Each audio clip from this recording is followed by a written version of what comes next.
Mario 64 DS. I mean, it's a weird game, right? I mean, is it better than the original? Does it control like crap or not? Is Wario basically unplayable? I mean, opinions are all over the place, but I don't care about any of that, because everyone knows the best thing about this game are the mini-games. See, tucked away in this game are 36 mini-games, all using the touchscreen. Now keep in mind, this was a different time. Touchscreens weren't common at all. The iPhone didn't even exist yet. This was back in the day when the only touchscreen you'd ever see was in like a museum with a bunch of information you don't care about. You just wanted to touch it anyway because it was cool. So the novelty factor was high, and these mini-games were the coolest shit back then. But do they hold up? I mean, were they even good in the first place? Well, it's time to smash through the nostalgia and play every single Super Mario 64 DS minigame. Let's go! I'm a lonely Goomba, stuck between two pipes. Well, guess I'll keep on gaming for the rest of my life. So, the games are split up into 4 characters, each with their own category of minigame. Well, in theory, but I mean not really to be honest. But anyway, we're starting off with Yoshi, whose games are more puzzle focused. First up, we've got Wanted. A simple game really. All you've got to do is find the correct face on the bottom screen. It's like Where's Wally, but instead of delightful little scenes, you just have a bunch of floating heads. It's like some kind of Mario fever dream going on over here. You're racing against the clock too, but every time you find the correct head, you get 5 extra seconds. The thing is, Wario and Mario are super easy to find. They stick out like sore thumbs. They ain't even trying. Yoshi is a bit harder to find, but he barely shows up. I got over 60 points and only think he showed up like 3 times. The true final boss here is Luigi. He is a right bastard to find. His face blends in with everything. His green hat blends in with Yoshi and his face blends in with the others. And when he's covered up, he doesn't even look that different from Mario. He's mastered the art of camouflage. So Luigi is pretty much the only reason you'll ever fail this game. And the game knows it, because the further you get, the more Luigi seems to show up. That's why I got him like 5 times in a row. Luigi is busting my balls. So the game is basically about hoarding a load of extra time till Luigi shows up, and then you hope for the best. You'll probably even max out the timer a few times at 50 seconds, only to lose it all in one Luigi stage. But still, this is a great time. I just wish the music wasn't so repetitive. But I had a good time with this. I'm giving this a nice 7 out of 10. It's a good start. Next up, we have Loves Me. We've all been there, sat on a ledge, looking out in the sunset, contemplating whether to jump and end it all and... Wait, what? He's just in love? Oh, never mind. But even so, it looks like Yoshi's gone through some shit. The game itself's simple enough. I mean, it's barely a game, it's just a flower pulling simulator. Pull the petals to see if a crush loves you back or not. I'm sure we all played this as a kid and took it way too seriously. I mean, how does a game even know? Does it have some kind of forbidden magic power? Who knows? But don't question it. The game knows all. So, let's see. Does Aruj love me? No? Let me try that again. No, that was just a test. One more time. There we go. Alright, okay, game. I get the point. Even so, I think this game is cute and it's kind of charming. It's got a nice scene, it's got a nice vibe. Seeing that Yoshi has feelings too is somewhat reassuring. I mean, a lot of people clown on this game, but nah, it's a nice 5 out of 10. It's cute. Next game then, and we're on to Hide and Boo Seek. Literally nothing to do with Yoshi, but I mean that's fine. It's a Luigi game this time. See, what you gotta do is follow the boos, and when the light goes out, you've got to scribble to reveal them. And that's it. Make sure to completely uncover them though, because even if there's just a teeny tiny speck on them, it won't count. Which is annoying as fuck, I'm not gonna lie. The idea really is to keep track of where they are, but the time limit is so ridiculously short that you'll quickly realise the best method is to just scribble all over the screen like a madman. You don't really have much choice, so it just becomes less of a puzzle and more just mindlessly scribbling. It's just not that great. It doesn't even use the Ghost House music. Like, it was right there. I guess this game is a reference to Luigi's Mansion, which gives it a bonus point. But yeah, it's pretty bad. It's a 3 out of 10, I'm afraid. I'm sorry, Luigi. Next up, Puzzle Panel. Very original name there. So the idea is simple enough. You flip a panel, and all the surrounding panels also flip, and you've got to match the pattern on the top screen. It starts off easy enough, and there's no time limit, so you can really think things through. But once it introduces more than one flip per puzzle, the difficulty skyrockets. There's probably 1 million kids who got this game and never got past level 4, I'm telling you. It makes you feel like a dumbass. But eventually, you start to get good, and you start to feel big-brained. And then it introduces 3 flips per level, and man, it's over. You ain't doing this. I mean, let's be honest, unless you're hardcore into this game and dedicate hours to it, ain't no one able to plan 3 moves ahead. But me being a dumbass doesn't mean it's a bad game. It's well designed, if not oddly difficult, but I enjoyed it. It's a 6 out of 10. Next game is a Boombox. A fun title, but the game itself, not so much. See, it's a matching game, only instead of pictures, it's sound effects. So you open a chest, hear a sound, and then find the other one. It's really quite easy for the most part, but when you get further into it, it introduces more chests, which can be tricky when you only have 3 lives. I mean, it feels like sometimes you just gotta get lucky, and later on, the sound effects get really bullshit. Like, just watch this.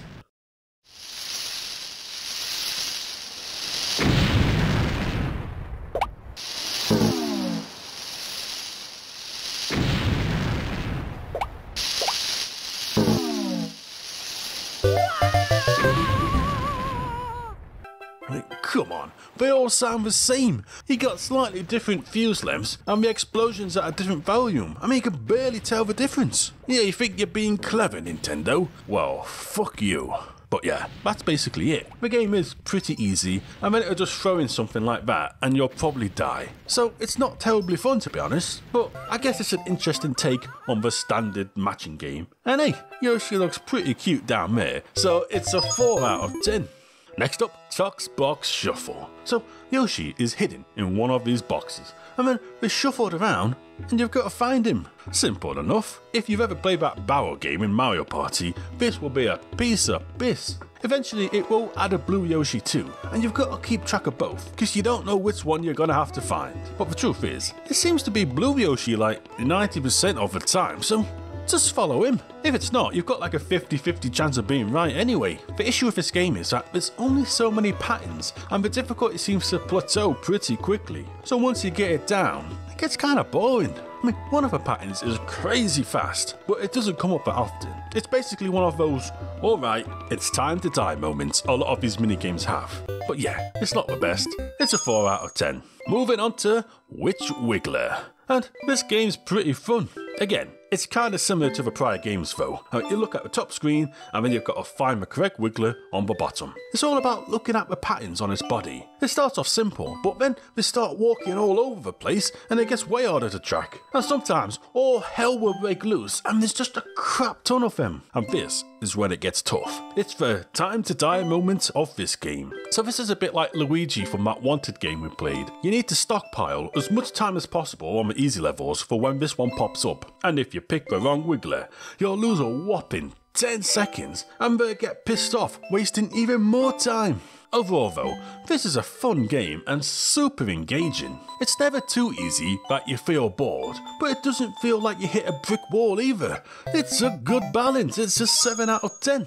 Next game then, and it's a Mixer Mug. And at first, this seems impossible. Like, it's not luck based, you can actually time it, but it's making me dizzy. Oh, I'm gonna throw up. Now a lot of people might just give up at the start, and I wouldn't blame you, but eventually you will get the timing down. I mean, I'm actually amazed at how good I got at this game. It's super satisfying banging out perfect matches in a row. But then something happens. You realise that this will never end. See, if you lose, it costs 3 coins, but if you win, you get an additional 3 or even 6. So you'll just never ever run out of coins. Ever. I had so many coins. Almost 200 at one point. I'd have to lose like 60 times in a row to get a game over. But I think I need to fail to save my high score, so time to die. This is this is gonna take a while. But yeah, it's an okay game, but I just hate games where you get to the point where you have to lose on purpose because you just get bored, rather than the game actually getting more difficult. But hey, at least you can make some funny faces like this, or this, yes, good times. Overall, the game's fun at first, but once you get good, it falls apart and you'll probably never want to play it again. It loses all the fun and you start to wonder what you're even doing with your life. So it's another 4 out of 10, I'm afraid. But now, we're on to the final Yoshi game. But I've got to say, this has not been the best start really. I mean, there's been some decent games here, but it's been a lot of shit to be honest, and I'll probably never play him again. But maybe the last game will change things around. It's Puzzle Panic! And hold on, didn't we already play this? But it's the same fucking game. The only difference is that the board is bigger, and that's it. Although oddly enough, it seems a bit easier than the other one. And it's just like before really, but once you get to 3 flips per puzzle, I mean it's basically over unless you're super dedicated. I mean this is fun, but it's not that fun, you know. Out of all the mini games, why does this one get a repeat? It's not worse or better than before, it's just lame to see it again. It doesn't really offer a different experience, but I mean I've got to be fair. Like before, it's a 6 out of 10. What a lame end to Yoshi's games though. Right, bye Yoshi, you tried your best and you came away with an average of 5.1 out of 10. That's pretty poor, Yoshi. I mean, go sit in the corner and think about what you've done. But alas, it's time for Mario to show us how it's done. Time to check out his games. And first up, we've got Mario Slides. I was hoping for some slide mini games like in the main game, but nope, it's one of these things. So, you've got to draw the lines on the screen to direct the Mario head to the star. And he always follows the path, so you've got to be careful. And later on, it even introduces more Mario heads. And they get faster too, just how I like my head actually. And eventually, you get 3 heads. I mean, I like head as much as the next guy, but this is getting ridiculous. Although it is fun making a complete mess of things and then trying to scramble and fix it at the last second. Just like life actually. The game never stops too, it's just constant, non-stop head. There's just no time to rest, and I think that's what really helps the game. It's simple, but intense. Just like giving head. Best game so far. So Yoshi, but it's a 7 out of 10. Next up, Bounce and Pounce. Bit of a weird title actually, but the game itself is a good one. It's simple really. You've got to make Mario jump on the Fly Guys, and you can loosely direct him based on where you tap, but really the focus is on just staying alive. It's a fun game, but there's not much variety really. Like, how can we keep this fresh for long? What, the Fly Guys start moving, and then we become little teeny tiny Fly Guys, but you're doing the same thing really. It doesn't change that much. Having said that, sometimes you pull out a wombo combo, and that really gets the old dopamine running, but outside of that, it's fun, but it's a little bit one note. It's a 7 out of 10. And now we're on to Sort or Splode, perhaps one of the highest regarded minigames. I think this is one of the minigames everyone thinks about when we think of this game. So let's see if it lives up to the hype. So basically, a bunch of bombs come out of these doors and you've got to drag them to the correct spot based on their colour. Take too long or grab the wrong bomb and you're gonna die. It's simple. But oh boy, this is addictive.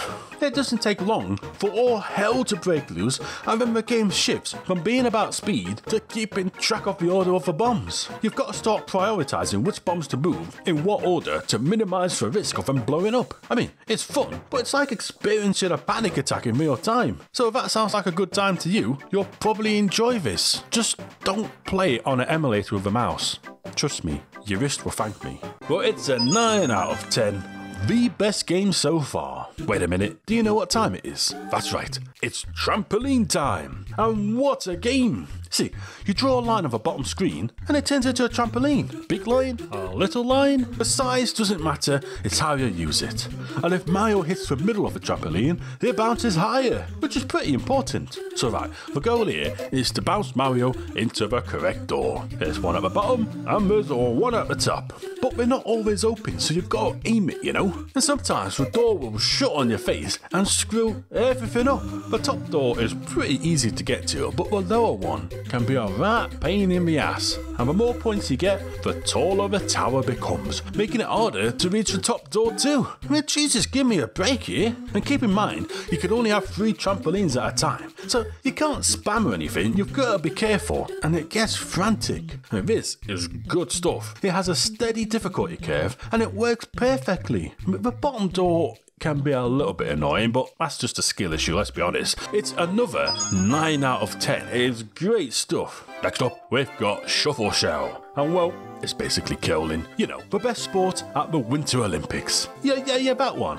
Only, instead of sweeping away like a maniac, you just smack the shell with a paddle. Get the right speed and angle, and try to land in the middle of the target. You can even hit other shells into position, or just fuck it up entirely. The choice is yours. The problem with this game is, there's 3 positions for the targets, and well, the corners are way easier since you can just trap the shells there. It ain't balanced too well. I mean, look, it's a simple game, but it's slightly addictive.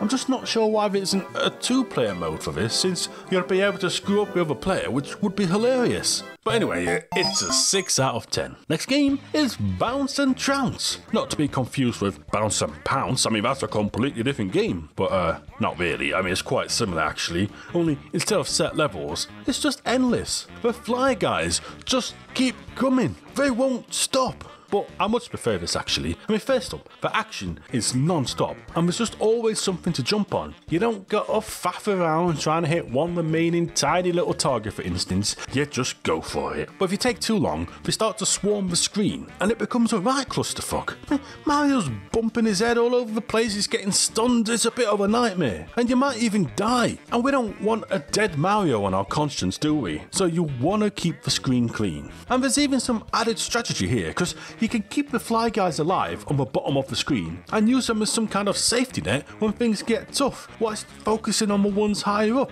That's some big brain right there. But yeah, I love this. It's super fun, and it's our first 10 out of 10. Let's go. But can the next game live up to it? Well, let's see, because it's Collect the Characters. Not the most creative name for a game, not gonna lie. But hey, it does what it says on the tin. So again, this is similar to a prior game, only this time there's no time limit, so you can stop and think. It's more puzzle focused instead of acting in the moment. And what's good about this version is that it keeps introducing new things. I mean, Luigi shows up after 5 levels, Wario shows up after 10, and then after 15, it starts adding a bunch of pre-drawn lines to really screw you up. But yeah, in theory, you can never fail this, because you can just take your time and plan it out. In theory, because in reality, you're gonna goof up, and then you're gonna have to correct that goof, and before you know it, you've got like 50 lines, and you've made a right monstrosity. You could keep scrambling trying to fix it, or you could just give up and hope for the best. This game's good. I mean, the main issue really is the music. It's a 5-second repetitive loop, and you're gonna be spending ages on this game planning every move, so it'll start to drive you insane. Like, literally any other music would have been better. Still, it's a nice 7 out of 10. Now, before we continue, I've got a question for you. Smash or pass? I mean, look at that shell. God damn, that is one fine looking shell. Wait, what? Pass? What? That's a shame, because it's time for Shell Smash. Now, this has the same mechanics as that curling game from before, but the game is different. There's no targets now, it's all about smashing the shells into each other to get more points. It's incredibly satisfying, and it's not quite as mindless as it looks. There's some mastery involved, even if only small.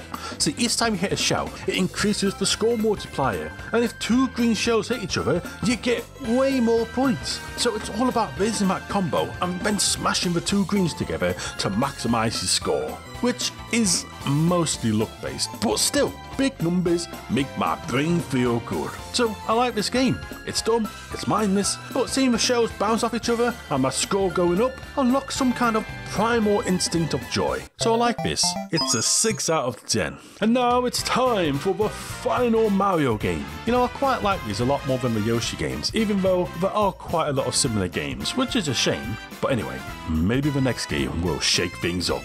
And it's another trampoline game, Trampoline Terror. I mean, it ain't that scary. So this time, instead of going into doors, now you've got to go through rings. And I actually prefer this, as there's just more things to focus on and more options. And the further you get, the more Marios there are. When you get to 4 Marios, things get really tough because you only have 3 trampolines at a time, so you've really got to place them well. It's another banger, even if it is a bit too similar to the other game. But it's a 9 out of 10, it's good stuff. Well, that's all the Mario game's done, so let's see how it compared to Yoshi, who had an average score of 5.1. Let me just do the math and here we go, it's a 7.7 out of 10. Much better, I mean that's almost an 8. It's a respectable score from Mario. But now, it's time for his brother to show us how it's done with the Luigi games. And for whatever reason, these are all casino based. All of them. You got Luigi in his little suit, you got slots in the background, you got Toad serving drinks. It's kinda weird that this isn't a Mario game actually, but I dig it. But anyway, the first game we'll be checking out is Memory Match. And it's a card flipping game. It's like that Yoshi one from before, but instead of sound effects, it's pictures. And you don't even have lives either, it's all coin based. You earn coins, you lose coins, life goes on. The thing is, once you get further into the game, it introduces more cards. But you only have 3 tries per round, so there's a bit of luck aspect really. You can get screwed over. But yeah, it's a pretty underwhelming game. I think I prefer the Yoshi one because at least it's a bit more unique. I mean, it's a 4 out of 10.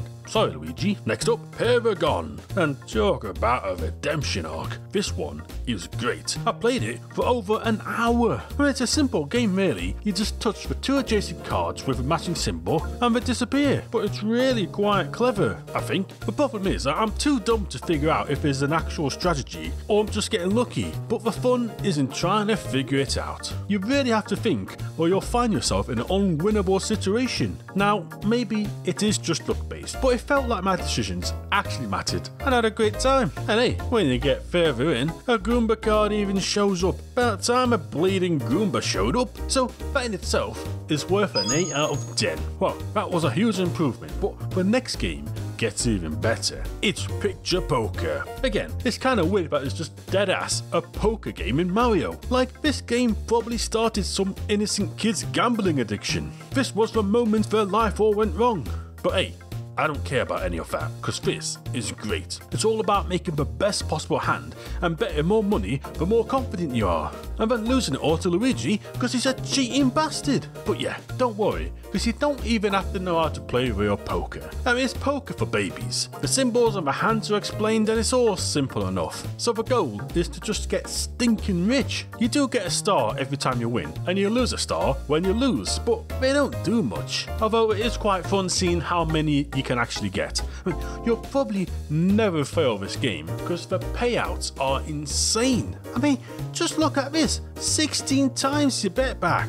If this was a real casino, they'd be bankrupt in a day. But yeah, it's a great game and it's super fun pushing your luck, even if it feels like Luigi cheats sometimes. I'm on to you, Luigi. That's right, you run and don't you dare come back. But yeah, this gets our second 10 out of 10. You could play this for hours, days, I don't know, even months. Like, it's that addictive, scarily so. Actually, why do I have the sudden urge to gamble away my life savings? Curse you, Luigi! Talking about gambling, it's time for some mushroom roulette. And yep, it's roulette, alright, and it's just luck. Granted, you can minimise the risk and play it safe, but that's boring, so let's bet it all on Star. Let's go!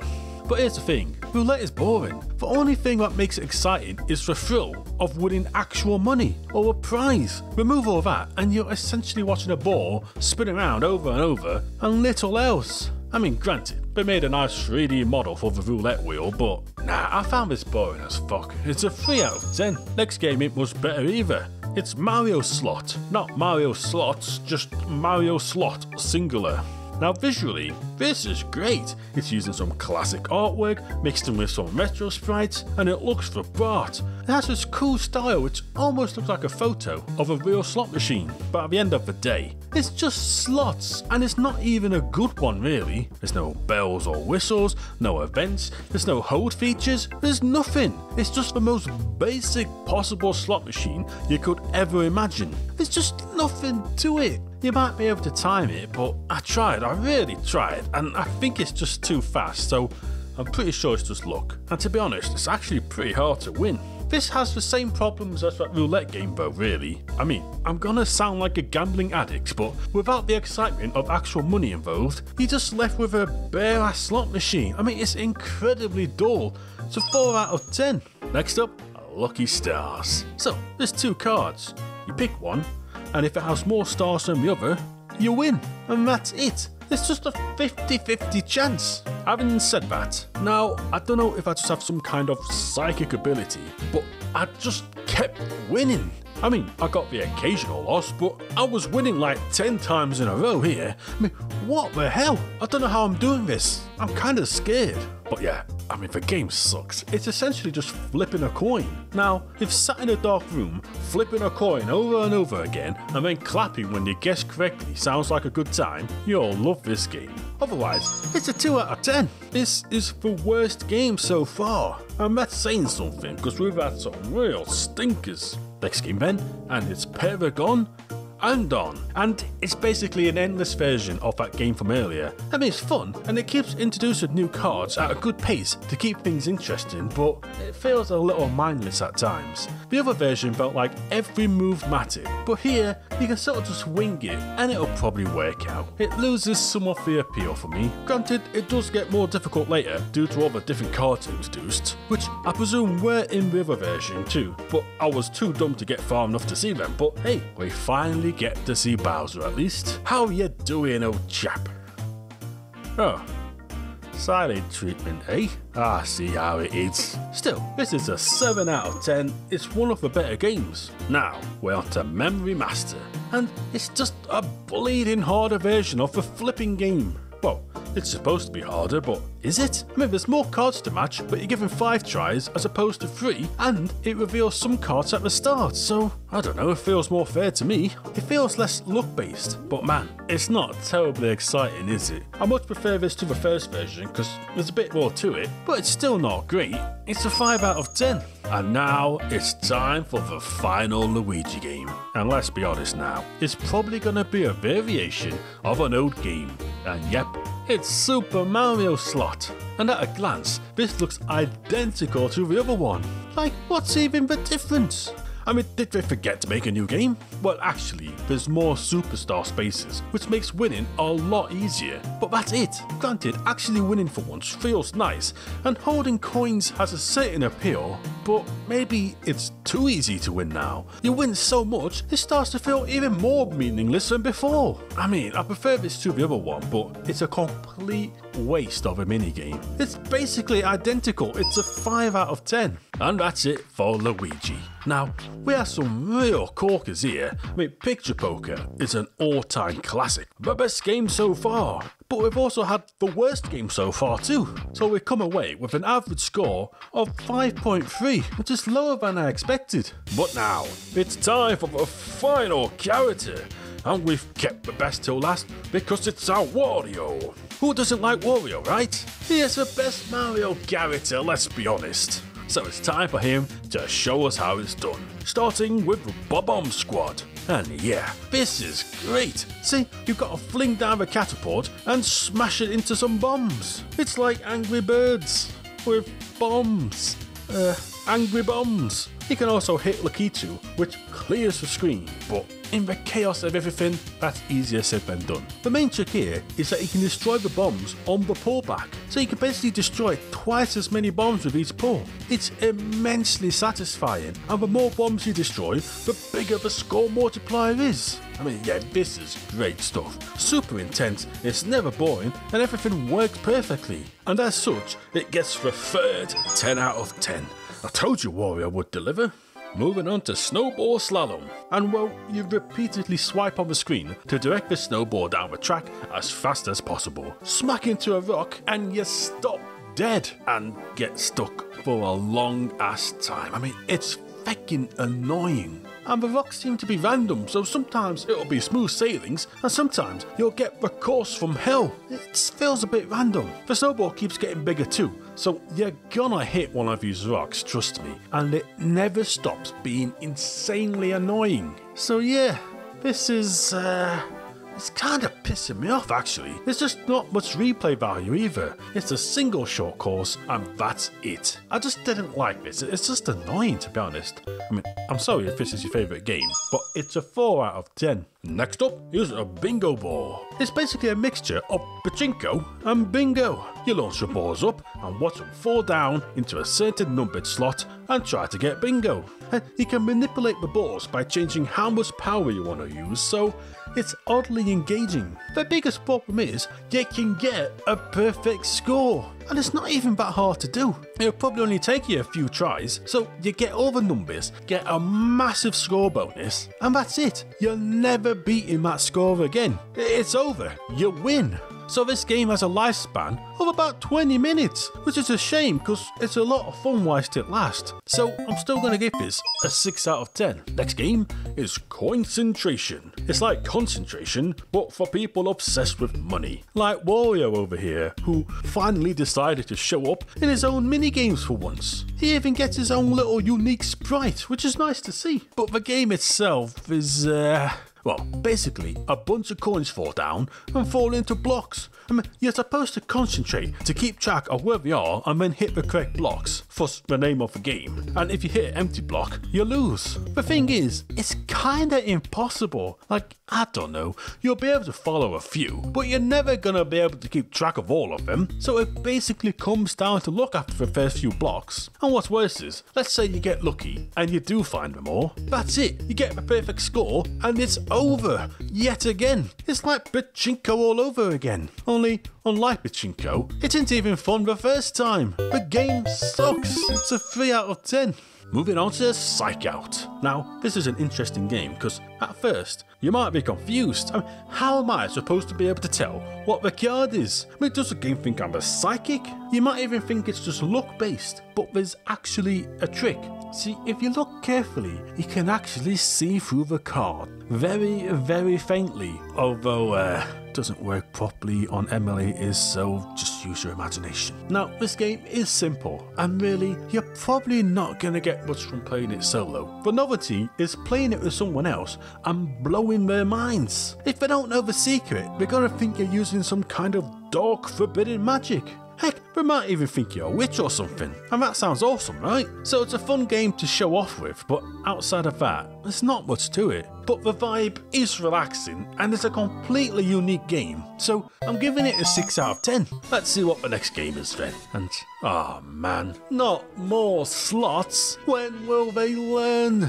But well, it's actually another pachinko type game, only no bingo this time. Instead, it's all about getting points by various methods. You can shoot your ball into these holes or bounce off these mushrooms. The choice is yours. But the real way to get the big points here is by hitting these plants, which reveals this warp pipe, which leads to this button, which activates the slots. It's fun figuring all this out and doing it as quickly as possible, but there is a problem. You start to realise nothing else matters. It's just all about these slots. And then you realise it's yet again entirely luck based. Again, there's no skill, there's no planning, it's just all about the slots and nothing else. If you get lucky, you get a high score.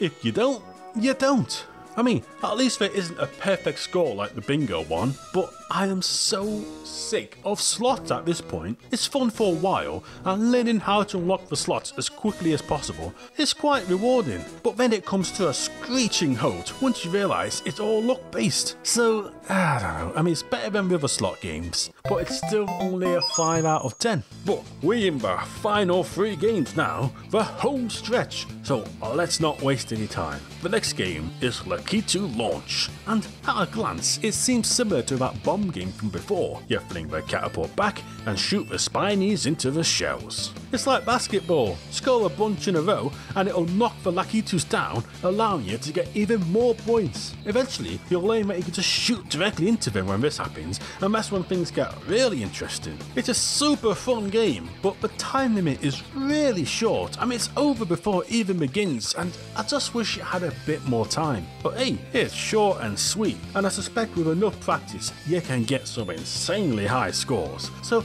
the drive to keep replaying it is high, and I'm giving this an 8 out of 10. We then have Intense Concentration. Great, just what I always wanted. I mean, it's the same as before, but less coins. That's it. Less coins means you're probably more likely to fail in theory, but it also makes keeping track of them a lot easier, and getting a perfect score is less difficult, to be honest, so you'll probably just get that perfect score again, and it's over. I mean, this sucks, and it's a complete waste of a minigame. It's a 2 out of 10. And finally, it's time for the final game. Will it end on a bang or with a whimper? Let's find out.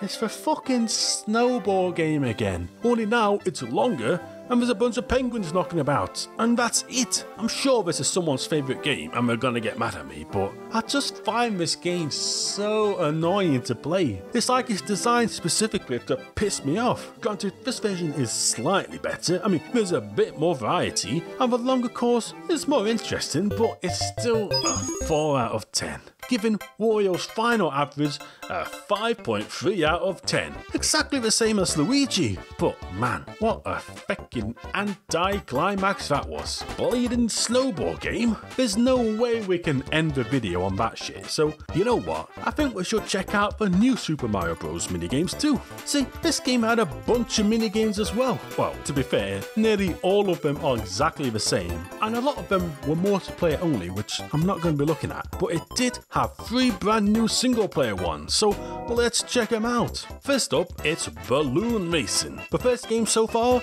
to use the DS microphone. Oh, exciting. But well, all you have to do is blow into the mic like a maniac and make Yoshi go up as fast as possible, or whilst dodging these fly guys. It takes like 20 seconds or less. It's really short. There's just not much to it really. You'll probably get bored in less than a few minutes. But on the plus side, you can make whatever noise you want. So instead of blowing, you can scream in pain like this. Ah! Ah! See? New high score. Worked like a charm. Game kinda sucks though. It's 3 out of 10. We then have Whack-A-Monty, a simple whack-a-mole type game. Hit the moles and dodge your Luigis. Not sure why there's so many Luigis, and they're all underground for some reason. I mean, you all thought I was crazy when I told you about the secret underground Luigi tunnels, but who's laughing now? Anyway, this game is actually good. Despite being simple, it's fast paced and it's constantly throwing modes at you, so it's a blast. It does feel like there's a bit of RNG involved though, like I swear sometimes I get way more Luigis than other times, but I mean, it ain't that serious, it's whack-a-mole. Who cares? It's a solid version, 6 out of 10. And now, it's time for the actual final game. For reals this time, it's time for Danger! Ba-bum! Danger! See, it used danger twice, that's how you know it's serious. And now, this is more like it. This is like the final boss of the Mario DS minigames. It's Bowser's Castle, you got intense music, you got fireballs and lava, and a giant fire-breathing Bowser statue trying to kill you. It's amazing. The game itself, and well, you've got to drag this bomb and dodge the fire, and that's basically it. This is probably the closest we're ever gonna get to a bullet hell Mario game. And you know what? This is pretty awesome actually. I mean, it's super intense but satisfying. And the moving Bowser statue at the top can put you in some pretty hairy situations. My only complaint really is that, well, the hit detection is a little weird. Like, I swear to God sometimes I should get hit, and I just don't. Whilst other times, I get hit for doing far less. I mean, I don't know, maybe it's just me, but it seems a little bit inconsistent. But still, this is a much better final game than that snowball building shit, and it's a good game in itself. It's a solid 8 out of 10. And that's it. every single minigame. And oh boy, that took a lot longer than I expected. I don't even want to know how long this video is, but if you're still here, I appreciate it. You're the real MVP. But even so, we're not quite done yet, because now it's time to check out the final rankings and see which minigame is the worst and which is the best. Let's go. And at the bottom in number 39 is Intense Concentration. Number 38 is Lucky Stars. At number 37 is Concentration. Number 36 is Balloon Racing. At number 35 is Mushroom Roulette. At number 34 is Hide and Boo Seek. At number 33 is Mario Slot. And at number 32 is Snowball Slalom. At number 31 is Giant Snowball Slalom. Probably saying that wrong. At number 30 is Memory Match. At number 29 is Toxbox Shuffle. And at number 28 is Boombox, followed by Mix-a-Mug and then Super Mario Slot. At number 25 is Slot Shot. And number 24 is Memory Master, followed by Loves Me, followed by Psych Out, followed by Puzzle Panel, then Puzzle Panic. And at number 19 is Bingo Ball, number 18 is Shuffle Show, then it's Whack-a-Monty, Show Smash, Connect the Characters, Witch Wiggler, and Mario Slides. At number 12 is Paragon and On. At number 11 is Wanted, and in the top 10 we've got Bounce and Pounce. Then we've got Paragon, Lucky 2 Launches at number 8, Danger Bob-omb Danger at number 7, and at number 6 we've got Trampoline Time. And we're in the top 5 with Trampoline Terror, followed by Salt-O-Splode, and at number 3 is Bounce and Trounce. Number 2 is a Bob-omb Squad, and at number 1, the best Mario DS minigame is Picture Poker. And that's it. Thanks for watching, and let me know which minigame is your favourite. Or let me know if any of my opinions upset you on a deep and personal level. It's all good, but before we go, I just need to check one more time, just to be sure. One moment, please. Does Rootabat love me? Come on, game. Come on. Oh, fucking hell.